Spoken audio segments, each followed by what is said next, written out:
Hello everyone, good afternoon. Good afternoon to all. I am Pooja and welcome back to my channel. So आज है 3 और हम 3 के सभी इंपॉर्टेंट करेंट अफेयर्स हम देखेंगे। आज हमें बात करनी है कि ईडी ने पर्पल नोटिस जारी किया है, तो आखिरकार ये पर्पल नोटिस क्या होता है उस पर हम बात करेंगे। 1 सितंबर को एनसीईआरटी का 65वां स्थापना दिवस या फिर 65 नंबर का फाउंडेशन डे मनाया और इस ओकेजन पे कौन कौन से नए इनिशिएटिव लॉन्च किए इस पे हम बात करेंगे। अभी prime minister Narendra Modi SCO summit में चाइना गए हुए थे, वहां पे चाइना ने क्या कमिट किया है वो हम यहाँ पर देखने वाले हैं। मिजोरम को पहली ब्रॉड गेज मिलने वाली है, उस नई ब्रॉड गेज के बारे में हमें बात करनी है। ठीक है, 27 सालों के बाद बैडमिंटन चैंपियनशिप को भारत होस्ट करेगा। किस शहर में होस्ट किया जाएगा वो आज हम देखेंगे। तो काफी कुछ नया सीखने को मिलने वाला है आज के सेशन में। एंड वीडियो के एंड में हमेशा की तरह रिवीजन क्वेश्चंस होंगे, क्वेश्चन ऑफ द डे होगा जिसका आंसर आप मुझे कमेंट सेक्शन में बता सकते हैं। हमारे ये करंट अफेयर्स आने वाले हर एक वनडे एग्जाम के लिए हैं, तो अगर आप किसी भी एग्जाम की तैयारी कर रहे हैं तो बिल्कुल करंट अफेयर्स को पढ़ सकते हैं और अपने फ्रेंड्स के साथ शेयर कर सकते हैं। एंड यस, नोट्स बनाने की टेंशन नहीं लेनी है, पीडीएफ की टेंशन नहीं लेनी है। डिस्क्रिप्शन में टेलीग्राम का लिंक अवेलेबल है, आप टेलीग्राम ज्वाइन करके फ्री ऑफ कॉस्ट पीडीएफ को डाउनलोड कर सकते हैं। ठीक है, चलो स्टार्ट कर लेते हैं आज के सेशन को। सबसे पहली बात, जैसे कि आप लोगों ने क्रेडिट कार्ड के बारे में सुना होगा। जैसे कि कोई प्रोडक्ट है, कार है या फिर बाइक है, हमको लेनी है और हमारे पास उतना कैश नहीं है, उतने पैसे नहीं है, तो हम क्या करते हैं, क्रेडिट कार्ड की मदद लेते हैं। और क्रेडिट कार्ड से हम क्या करते हैं, क्रेडिट कार्ड से हम फिर पेमेंट करते रहते हैं ईएमआई के फॉर्म में और एक बार में हम क्या करते हैं, इंस्टॉलमेंट दे देते हैं। राइट, इस तरीके से क्रेडिट कार्ड काम करते हैं जिसपे आपको थोड़ा बहुत इंटरेस्ट भी देखने को मिलता है। लेकिन यहाँ पर आप देखेंगे, पहला ईएमआई क्रेडिट कार्ड लॉन्च किया है भारत पे ने यूनाइटी बैंक के साथ मिलके। तो भारत पे unity bank launch India first EMI based RuPay credit card. देखो, आप जब भी क्रेडिट कार्ड या डेबिट कार्ड यूज करते हो तो उसके नीचे एक लिखा होता है कि ये powered by master card, powered by visa या पावर्ड बाय रुपे। तो रुपे जो है वो इंडिया का नेटवर्क है जिसको एनपीसीआई ने बनाया है। बाकी आपको दूसरे देशों के नेटवर्क्स देखने को मिलते हैं। ठीक है, तो यूनिटी स्मॉल फाइनेंस बैंक, जिसको शॉर्ट में यूनिटी बैंक कहा है, और भारत पे दोनों ने मिलकर क्रेडिट कार्ड लॉन्च किया है जिसमें कस्टमर के पास ऑप्शन होता है कि वो फुल पेमेंट भी कर सकता है क्रेडिट कार्ड से या फिर अपने एक्सपेंसेस को ईएमआई के फॉर्म में कन्वर्ट करके ईएमआई के फॉर्म में भी क्रेडिट कार्ड से पेमेंट की जा सकती है। तो आपके पास क्रेडिट कार्ड है, ठीक है, आपने एक बाइक खरीदी है, मान लेते 1 लाख रुपए की बाइक है, तो आप क्रेडिट कार्ड की मदद से 1 लाख रुपए फुल पेमेंट कर दो, या फिर क्रेडिट कार्ड के माध्यम से आप अपने उस फुल टाइम पेमेंट को आप 10 इंस्टॉलमेंट में भी कन्वर्ट करके ईएमआई के फॉर्मेट में भी आप इसका पेमेंट कर सकते हैं क्रेडिट कार्ड से। It is being introduce as India's first EMI based credit card on the RuPay network. RuPay network का ये इंडिया का पहला क्रेडिट कार्ड मिलेगा जो कि ईएमआई बेस्ड फैसिलिटी आपको दे रहा है। ठीक है, unity bank BharatPe credit card has been develop in the collaboration with NPCI, national payment corporation of India की मदद से इसे तैयार किया गया है। The card can be linked to the UPI और enabling payment to various merchant across the country। UPI से ये लिंक हो जाता है। सैलरीड एम्प्लॉय और सेल्फ एम्प्लॉय इंडिविजुअल के लिए, सभी के लिए ये भारत पे के एप्लीकेशन पर क्रेडिट कार्ड अवेलेबल है। केवाईसी के जरिए आप क्रेडिट कार्ड यहाँ पर ले सकते हैं। तो मेन फीचर क्या होगा, मेन फीचर यही होगा कि इसमें ऑटो ईएमआई कन्वर्जन का ऑप्शन है। अगर आप कोई परचेजिंग करते हैं तो आपका जो ईएमआई है वो अप टू 12 मंथ, मतलब आपकी जो पेमेंट है वो अप टू 12 मंथ की ईएमआई में कन्वर्ट होके फिर टाइमली पेमेंट होती रहेगी। ज्वाइनिंग की कोई फी नहीं है, एनुअल कोई फी नहीं है और लाइफ टाइम फ्री कार्ड आपको मिलेगा। यूपीआई के साथ इंटीग्रेट किया गया है जिससे आप अलग अलग मर्चेंट्स को भी पेमेंट कर सकते हैं। और जब आप ईएमआई ट्रांजेक्शन्स करते हैं तो आपको 2% फ्लैट रिवॉर्ड्स पॉइंट भी यहाँ पर मिलते हैं। तो ये फैसिलिटी लॉन्च की गई है with the help of RuPay network. अगर हम रुपे नेटवर्क के बारे में बात करें तो इसे एनपीसीआई ने डेवलप किया है आरबीआई के सुपरविजन में। ठीक है, 2012 में रुपे नेटवर्क की शुरुआत हुई थी, फिर 2014 में उस समय प्रेसिडेंट प्रणब मुखर्जी थे, उन्होंने डेडिकेटेड रुपे कार्ड जो है वो देश को दिया। फिर पहला जो रुपे कॉन्टेक्टलेस कार्ड आया था वो 2016 में आया था और पहला जो रुपे क्रेडिट कार्ड आया था वो 2017 में आया था। तो ये कुछ बातें हैं। आपको पता होगा कि एसबीआई पीओ मीन्स का भी टाइम मतलब आ चुका है, आपका डेट आ चुकी है, ठीक है, तो उस बात पे भी आपको फोकस करना है और लास्ट 6 मंथ के करंट अफेयर्स आपको रेडी करने हैं, ठीक है। नाउ बात करते हैं Jio payment bank plan India's first auto investing saving account. अब यहाँ पे जैसे कि जियो पेमेंट बैंक क्या कर रहा है, आपने जियो पेमेंट बैंक में अकाउंट ओपन किया और एक सेविंग अकाउंट है जिसमें आपका पैसा सेव हो रहा है, और आप सभी को इन्फॉर्मेशन तो है ही कि जो सेविंग अकाउंट होता है उस पर इंटरेस्ट रेट काफी कम होता है। 2.5% इंटरेस्ट रेट यहाँ पे जियो पेमेंट बैंक अपने सेविंग अकाउंट में देता है। मान लेते हैं कि मेरा कोई सेविंग अकाउंट जियो पेमेंट बैंक में है और वो क्या करेगा, ऑटोमेटिकली ओवरनाइट मतलब एक रात के लिए मेरा जो पैसा है, जो एक्स्ट्रा अमाउंट है, उसको वो कहाँ पे लगा देगा, म्यूचुअल फंड में लगा देगा। और म्यूचुअल फंड में वेरिएशन होते रहते हैं, तो म्यूचुअल फंड में जब वेरिएशन होंगे तो आपको 5 से लेकर 6% तक रिटर्न मिल जाएगा, जबकि नॉर्मल 2.5% इंटरेस्ट मिल रहा है। तो इस तरीके से ये इनिशिएटिव लेकर आ रहा है Jio payment bank. Plan to launch Saving Pro, India first product that will automatically invest ideal saving account deposit into overnight mutual fund for better return। ठीक है, बेटर रिटर्न के लिए ऑटोमेटिकली आपका पैसा म्यूचुअल फंड में चला जाएगा। जैसे कि मेरा अकाउंट है, मुझे अगर म्यूचुअल फंड में इन्वेस्टमेंट करना है तो सेविंग अकाउंट से मैं पैसा म्यूचुअल फंड अकाउंट में ले जाऊंगी, फिर इन्वेस्टमेंट करूंगी, तो ऐसा आपको बार बार ट्रांजिशन भी नहीं करना पड़ेगा, ठीक है। अभी करेंटली 2.5% सेविंग इंटरेस्ट आपको मिल रहा है जियो पेमेंट बैंक में, लेकिन ओवरनाइट जब म्यूचुअल फंड में इन्वेस्टमेंट होगा तो 5 to 6% आपको रिटर्न मिल जाएगा। The product aim to help customer earn higher return seamlessly without manually transferring money between the saving account and the mutual accounts, ठीक है। तो ये बात यहाँ पर मेंशन की गई है, तो दोनों चीजें पहली बार हमारे देश में हो रही हैं, ठीक है। भारत पे और यूनिटी बैंक भारत का पहला ईएमआई बेस्ड रुपए क्रेडिट कार्ड लॉन्च कर रहा है, वहीं जियो पेमेंट बैंक भारत का पहला auto investing saving account saving pro की शुरुआत कर रहा है। तो दोनों चीजें फर्स्ट इन इंडिया है, तो दोनों इंपॉर्टेंट हो जाती हैं, ठीक है। नेक्स्ट, अब हमारा जो मोबाइल फोन होता है, तो हम अपने मोबाइल फोन की बहुत टेक केयर करते हैं, उसमें मोबाइल फोन में कवर चढ़वाते हैं, स्क्रीन गार्ड लगवाते हैं, टेम्पर ग्लास लगवाते हैं। तो हमारे देश में मैक्सिमम जो टेम्पर ग्लास हम देखते हैं मोबाइल फोन्स में वो हम इंपोर्ट करते हैं, ठीक है। लेकिन भारत में अब टेम्पर्ड ग्लास मैन्युफैक्चरिंग एक फैक्ट्री को, एक मैन्युफैक्चरिंग यूनिट को इनॉग्रेट करने का काम अश्विनी वैष्णव ने किया है, और ये यूनिट आपको नोएडा में देखने को मिल जाएगी, और ये भी भारत की पहली है, तो अगेन इंपॉर्टेंट हो जाती है, first in India. So India's first temper glass manufacturing facility for mobile device inaugurated at Noida. 30 अगस्त को इसे इनॉग्रेट किया है अश्विनी वैष्णव ने, जो कि मिनिस्ट्री ऑफ इलेक्ट्रॉनिक्स और आईटी को संभालते हैं। इसे ऑप्टिमस इलेक्ट्रॉनिक ने लॉन्च किया है with the partnership of Corning incorporative, USA की कंपनी है, और भारत में अब मैन्युफैक्चरिंग होगी टेम्पर ग्लास की, ठीक है। और भविष्य में हम इसको एक्सपोर्ट भी करने का काम करेंगे। ये जो टेम्पर ग्लास है वो under the premium brand engineered by Corning के नाम से ये टेम्पर ग्लास मार्केट में आपको देखने को मिल जाएगा, ठीक है। नाउ बात करते हैं PM Narendra Modi participated in the SCO summit. तो 25 नंबर की जो एससीओ समिट हो रही थी वो चाइना में हो रही थी। चाइना में कहाँ पर, चाइना के तियानजिन में, और इसमें प्राइम मिनिस्टर नरेंद्र मोदी ने भी पार्टिसिपेट किया।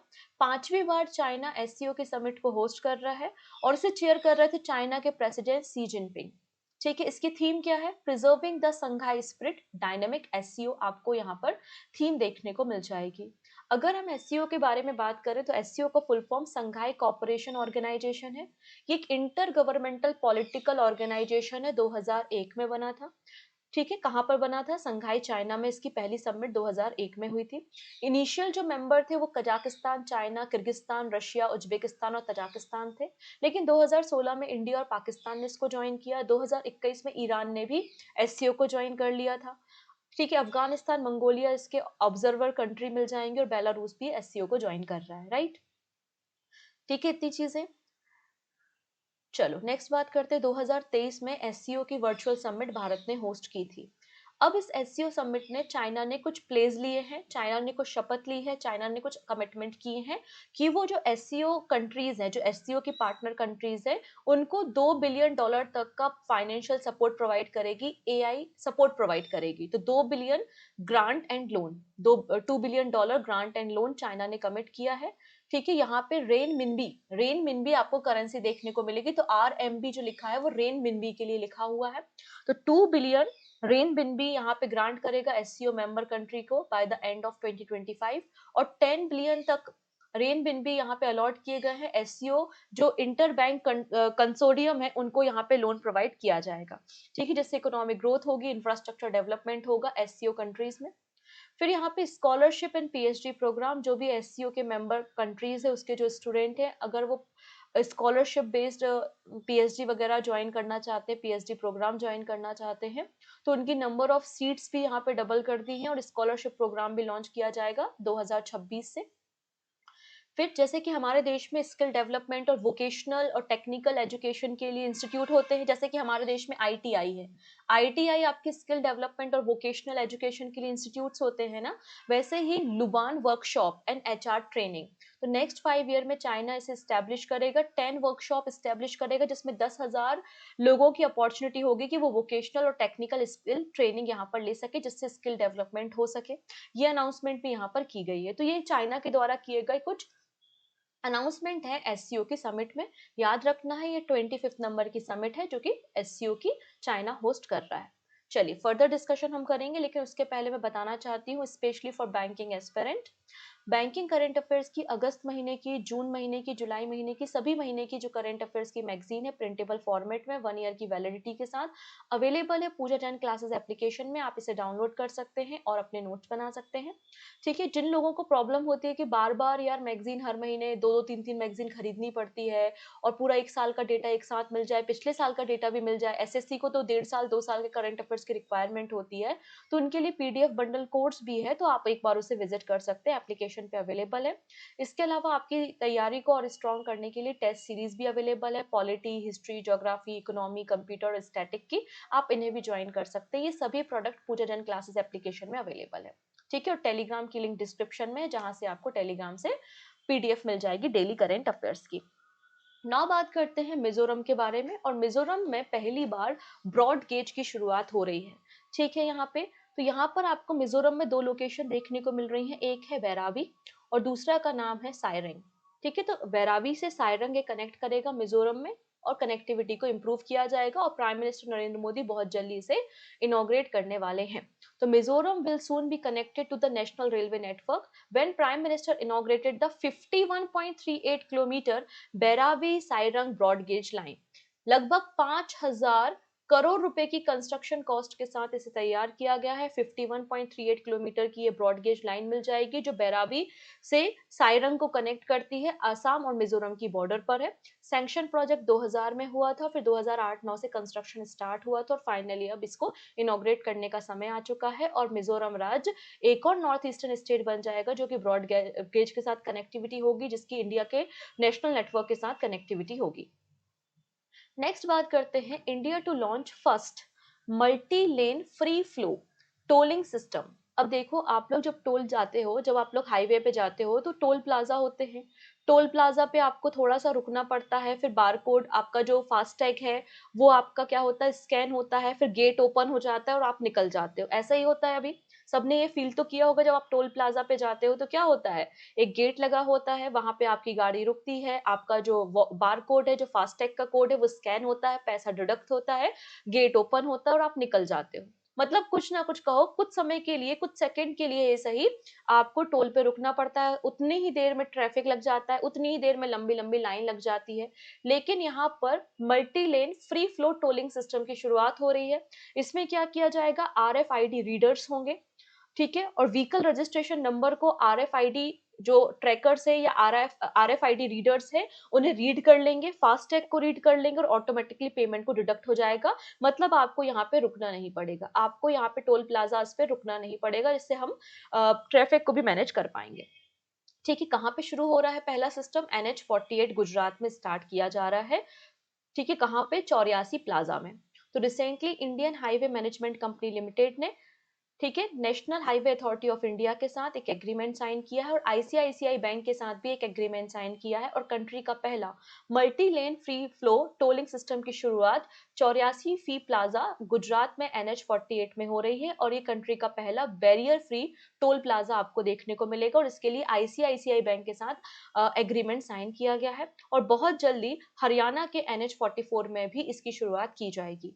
ठीक है, इसमें क्या किया जाएगा, इसमें फास्टैग की रीडिंग हो जाएगी, व्हीकल रजिस्ट्रेशन नंबर की रीडिंग हो जाएगी यूजिंग द RFID रीडर और कैमरे की मदद से और ऑटोमेटिकली आपके अकाउंट से पैसा डिडक्ट हो जाएगा।